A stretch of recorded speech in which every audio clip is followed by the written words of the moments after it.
The Lord be with you. And with your spirit. A reading from the Holy Gospel according to St. Luke. Glory to you, O Lord.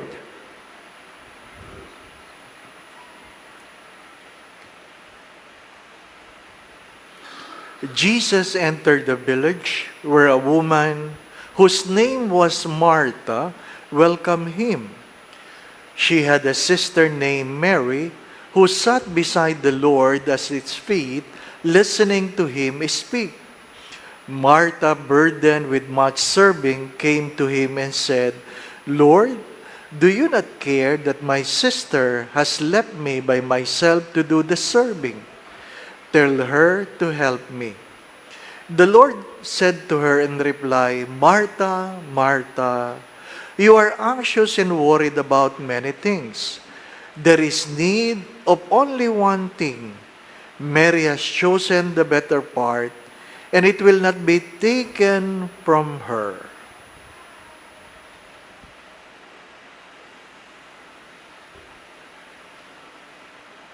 Brothers and sisters, the Gospel of the Lord. Praise to you, Lord Jesus Christ.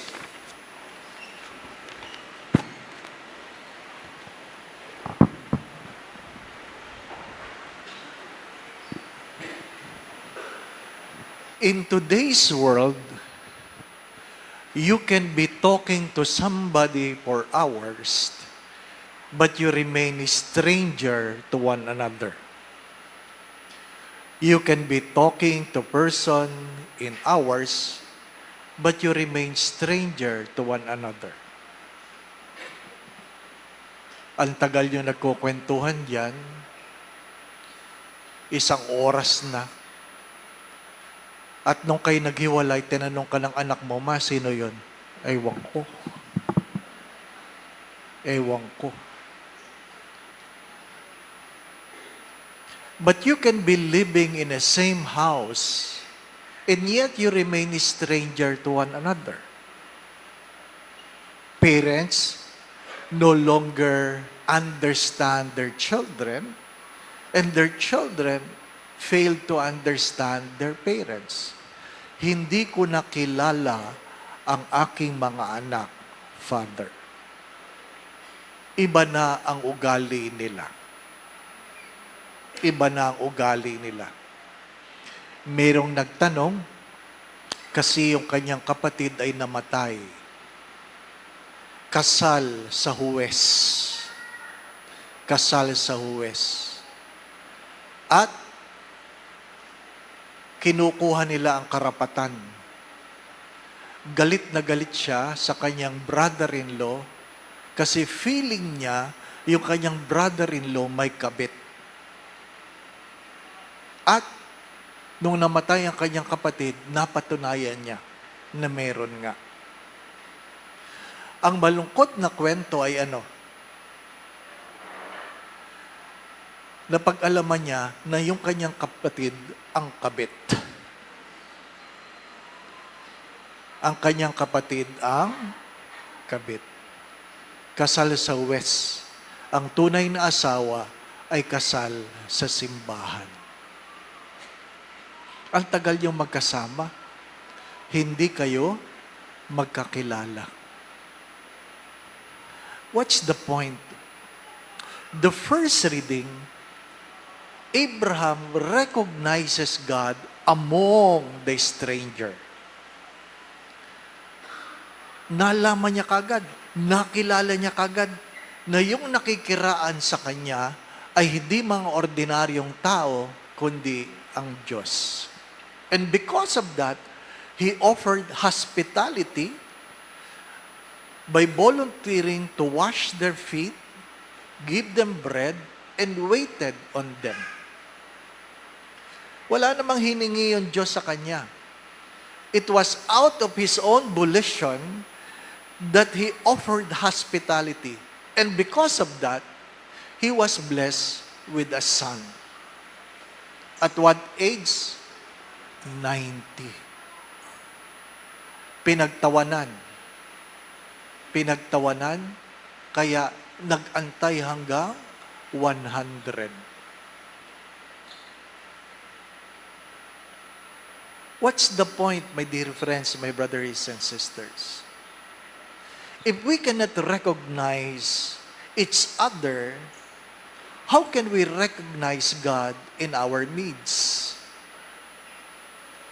How can we recognize God in our midst? Nakikinig pa po ba tayo sa isa't isa? Nag-uusap pa po ba tayo? Kumakain pa ba tayo ng walang cellphone? Kumakain pa ba tayo ng walang cellphone? Kaya pa ba nating kumain nang hindi nanonood ng TV? Na tayo'y nagkukwentuhan? Kaya pa ba ng mga anak na magkwento na sila'y hindi napapagalitan ng kailang mga magulang? Maraming mga anak natatakot magkwento kasi nagsisimula pa lang magkwento, napagalitan na eh. Di po ba? Ma, may sasabihin ako sa iyo. Ano na naman? Di ba? Wala na. Di ba? Nagsisimula pa lang, nasinggahan mo na. Di po ba, no? Mabuti pa ang aso pagkamisan. Kahit makulit, palaging cute.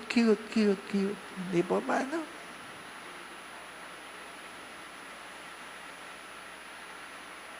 Nakwento ko na ito. Pag nakakakita ko ng stroller, ready na akong i-bless ang bata. Ngayon, pag nakakita ko ng stroller, hindi ko alam kung ang laman ay bata o aso. Hindi mo na alam.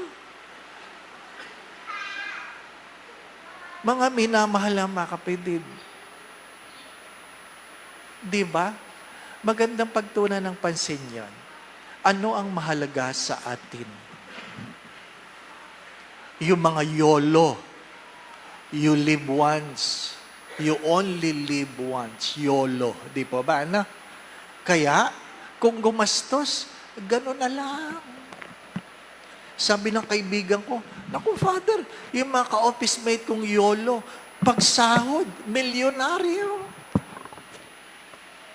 Pero bago matapos ang quincenas, makikita mo, Father, sa 12, 13, hindi na kumakain. Noodles na lang. Nanghihingi na lang na saging. At ang sagot, bakit ako mag-iipon? Minsan lang ako mabuhay. Di ba, na? Yung iba nga sa atin, pag kumain, talagang tabi. Walang pasubali, di po ba, no?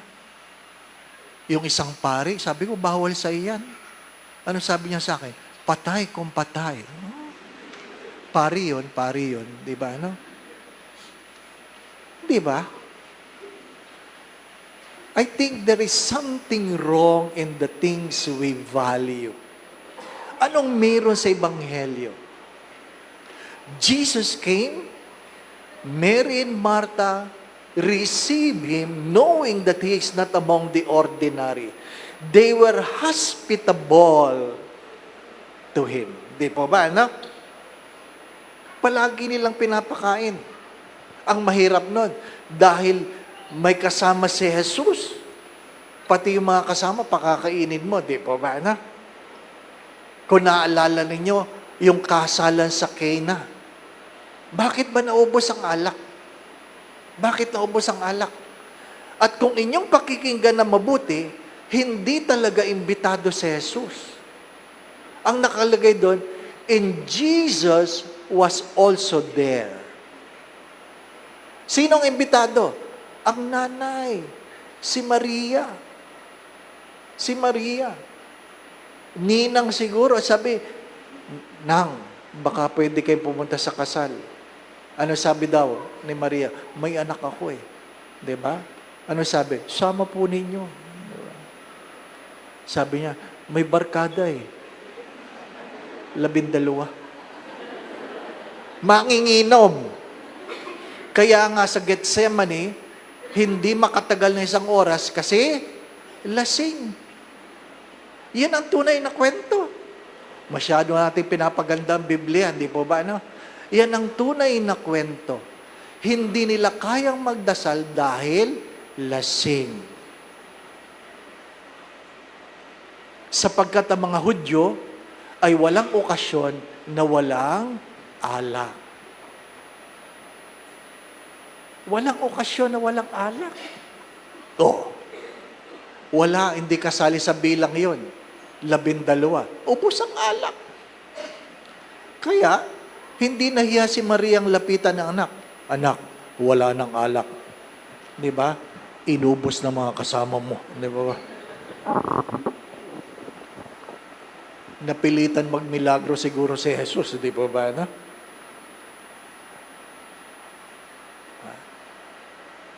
My dear friends, you look at this. Martha and Mary recognizes Jesus that He is not among the ordinary. He is not the stranger. They were hospitable. And what is the punchline? Mary seated in the feet of Jesus and waited on Him. I want you to understand the context. Martha complained to Jesus, not because he was or she was busy serving, listen to this, but because she is so anxious what people might say about Mary. Why? Culturally, among the Jews, only men sits at the feet of their teachers. Only men. Finding a woman in front of the teacher is a taboo. Kaya, yung gospel na yan, hindi yan gospel about ora et labora. Martha was working, Mary was praying. It is not about ora et labora. And Jesus said, Martha, oh Martha, Mary have chosen the better part. And what is that? To sit at the feet of Jesus and listen to Him. And because of that, they were not stranger to each other. What was the miracle? What was the miracle? Lazarus was raised from the dead. Look at the two miracles. An old man, barren, was given a child. In the New Testament, a dead was raised. And what is the invitation? That you sit and listen. Sit and listen. My dear friends, sometimes we sit, but we don't listen. Hello? Sometimes we sit, but we don't listen. We sit in front of our parents, but we don't listen. Our parents sit in front of us, but they don't listen. Husbands and wives don't listen anymore. Di ba, no? Kahit sa loob ng simbahan, yung ibang nagsisimba, hindi naman nakaupo para makinig. Yung iba natutulog. Unang pagbasa, unang pagtulog. Ikalawang pagbasa, pangalawang pagtulog. Humiliya, mababang pagtulog. Kaya umuwi ka na hindi mo nakilala si Jesus. Listen. Learn to listen again. Learn to listen again. As many times I have said this, prayer is not a self-centered monologue, but a God-centered dialogue. Amen. Going back to what I've said,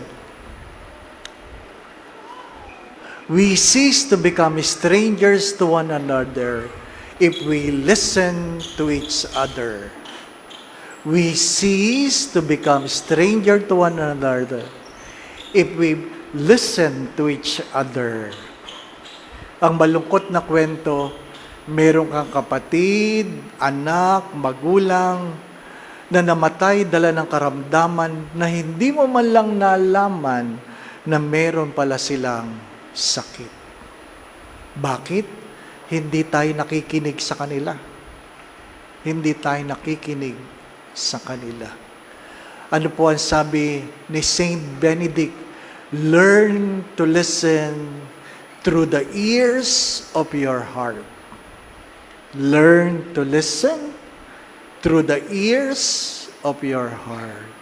The Lord be with you. And with your spirit. And may Almighty God bless you and your family, the Father, the Son, and the Holy Spirit. Amen. The Mass has been offered. We go in peace to love and serve the Lord. Thanks be to God.